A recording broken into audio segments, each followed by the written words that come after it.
এটা কথা বুজিব পৰা নাই, যিটো কাম আজি আইনে কৰিব লাগিছিল, যিটো কাম দেশৰ প্ৰশাসন ব্যৱস্থাই কৰিব লাগিছিল, সেই কামটো কৰিবলৈ আজি দেশৰ জনসাধাৰণ ব্যস্ত। আইন প্ৰশাসনৰ অৱস্থা এনেকুৱা কৰি পেলাইছে যে দেশত বৰ্তমানে আইন প্ৰশাসন জনসাধাৰণৰ ওচৰত একেবাৰে কোনো গুৰুত্ব নোহোৱা হৈ পৰিছে। কাৰণ আজি মৰেল পুলিচিং অৱস্থা বৰ্তমান অসমত এনেকুৱা হাৰত বৃদ্ধি পাইছে যে আইন প্ৰশাসন কাকো নামানে। কেতিয়াবা দেখা যায় যে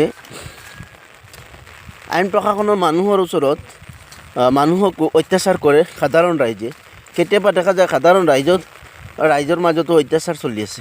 কেতিয়াবা দেখা যায় কোনোবা মৰেল পুলিচিং বাহিনীয়ে গৈ সাধাৰণ মানুহৰ ঘৰ দুৱাৰ ভাঙিছে বা কাৰোবাক ঘৰৰ পৰা উঠাই অত্যাচাৰ কৰিছে। তাৰমানে দেশৰ আইন ব্যৱস্থাটো মানুহে নিজে হাতত লৈ পেলাইছে।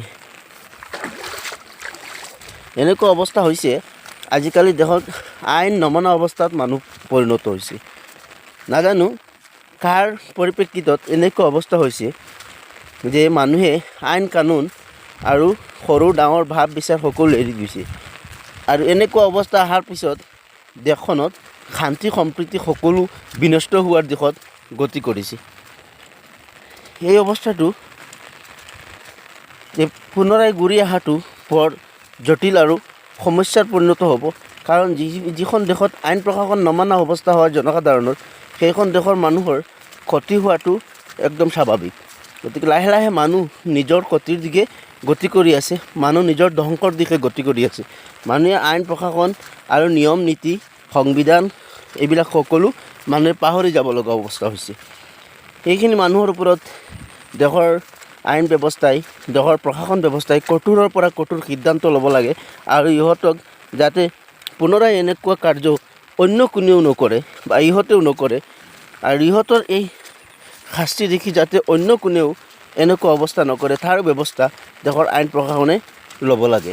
আজি দেশত এনেকুৱা অৱস্থা হৈছে আইন আৰু কানুন নিয়ম নীতি থকাৰ পিছতো, দেশৰ প্ৰশাসন ব্যৱস্থা থকাৰ পিছতো কিছুমান মানুহে এনেকুৱা অত্যাচাৰ আৰম্ভ কৰিছে যি যদি কোনোবা সঁচাকৈ দোষী হৈছে, দোষীৰ ব্যৱস্থা দেশৰ আইন ব্যৱস্থাই কৰিব, দেশৰ প্ৰশাসনে কৰিব। দেশত নিয়ম নীতি আছে, সুপ্ৰিম কোৰ্ট আছে, হাইকোৰ্ট আছে, সিহঁতৰ জৰিয়তে কেছ চলিব, কেছৰ জৰিয়তে সমাধান হ'ব। কিন্তু কিছুমান সাধাৰণ মানুহে গৈ ঘৰে ঘৰে গৈ অত্যাচাৰ জুলুম কৰি এনেকুৱা মানুহক মাৰধৰ কৰা, এইটো কোনো যুক্তিসংগত কথা নহয়। ইয়াৰ ওপৰত দেশৰ আইনী ব্যৱস্থাই কঠোৰৰ পৰা কঠোৰ ব্যৱস্থা ল'ব লাগে। ধন্যবাদ।